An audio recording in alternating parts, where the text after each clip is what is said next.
Welcome to this month's Chapter Video Magazine. I'm Charlie Becker, Director of Chapters and Communities here at EAA. First, I've got great news. As I mentioned last month, Serena Brolette has stepped away from EAA to be a full-time mom. She had a beautiful baby girl, so congratulations to Serena. And we now have a successor who's taking over Serena's duties here as a chapter field rep. So I'd like to welcome Grace Yakuber from Chapter 234 in Michigan. She was a membership coordinator there and involved in that chapter, so we're thrilled to have her on the staff, and you'll all get to know her. Hopefully, in person, maybe come to one of our chapter leadership training sessions that are starting up now and meet her in person. But otherwise, you'll deal with her on the phone, that kind of thing. And it's going to be a great addition to the staff. We hate to see Serena step away from EAA, but it's great to get another person in here that's just as dedicated to EAA. So I mentioned chapter leadership training. We're going to have a chapter leadership academy coming up here soon in October. So if there still may be some seats available, if you want to try to make that.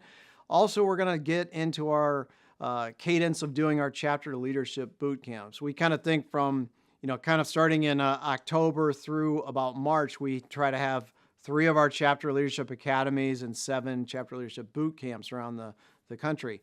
So the academies are here in Oshkosh. They're 2-day sessions, just lots of time to discuss all the things that you might want to know to be successful as a chapter leader. The boot camps, they're 1-day sessions, drinking from a fire hose. Try to hold those around the country, so keep your eyes out for the schedule. Our first one will be in Ray, Michigan, right outside of the Detroit area. So if you're thinking about being an officer, if you are an officer and you've never been, I'd encourage you, by all means, try to sign up for these. They're great sessions. You get to know the staff, and you walk away with a lot of real solid information on being a better chapter leader. Now, for a lot of chapters, next month, November, is election. So if you're one of those chapters that needs to come up with some officers this month, maybe form a nominating committee and have them recruit people to be the next leaders of the chapter. That's a great way to handle it. Now, turning our attention over to Young Eagles, I want to announce, and maybe you already heard it by now, but Mission 2.5. Mission 2.5 is the goal of trying to reach 2.5 million Young Eagles flown by AirVenture 2026. To get there, it's a little bit of an aggressive goal. We're asking pilots to fly 25 Young Eagles from October 1st to July 31st of 26. And if you do that, you'll get a commemorative pilot hat courtesy of Sporties.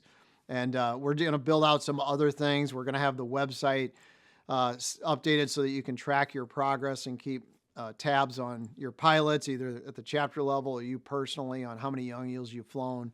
So keep an eye out for more information on Mission 2.5, but hopefully all you chapters out there will help support it and we'll meet our goal next year at AirVenture. Now, also on the Young Eagles front, Young Eagle credits, you earn them last year, you spend them this year. At the end of the year, they go poof and they go away if you haven't spent them. So October is a good time to look at what you have in the way of remaining Young Eagle credits. On that note, Air Academy signups for sending kids to the Air Academy here next summer, it's already open. So if you haven't taken advantage of that, that's a great way to use some of your Young Eagle credits. The other programs that I might mention, Young Eagles workshops or Young Eagles Build and Fly, are great ways to use any credits that you have unspent for this year. Again, if you don't use them by December 31st, they expire. So please check into that. Now, by now you've all heard that the MOSAIC rule package went through and was announced at AirVenture.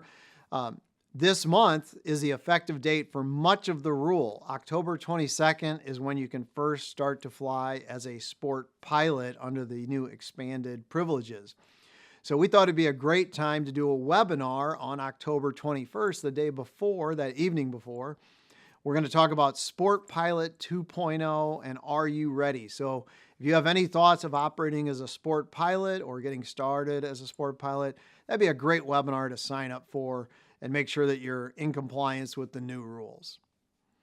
Now, turning our attention over to the museum, quick museum update. Couple of new aircraft were donated. So first off, we got a Spacewalker.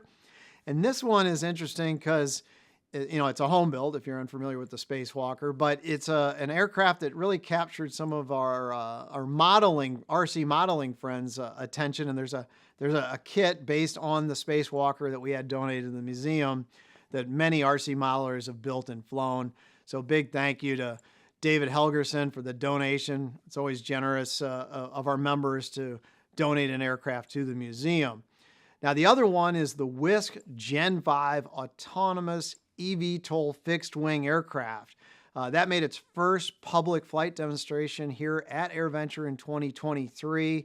It's going to go into our innovations gallery, so that's a pretty cool-looking aircraft, and both of those it's always nice to have new additions on the floor of the museum, so when you come tour it, there's new and interesting aircraft to take a look at. One other thing is, every year at AirVenture, we recognize our Volunteers of the Year. And this is one of our highest honors here at EAA, recognizing outstanding EAA volunteers. And last year, those awards were given to Gary Baker, Mike Dooley, and Tim and Liz Pop. I'm fortunate to know all four of those, and they're just outstanding individuals, very tuned into the chapter world. We can only honor those people if we get nominations, and the nominations are open now. You can nominate a great, outstanding volunteer, and that'll be open till April 15th. But I know that seems like you got plenty of time, but don't wait. Go ahead and make that nomination, because without your efforts of putting that person up for the award, they'll never get chosen. So the only way we know how to pick that Volunteer of the Year is by your nomination. So please take the time, if you've got an outstanding volunteer in your chapter, to go ahead and get that done sooner rather than later. So that's what I wanted to cover here at headquarters. I hope everybody's taking advantage of this great fall weather, and we'll see you next month.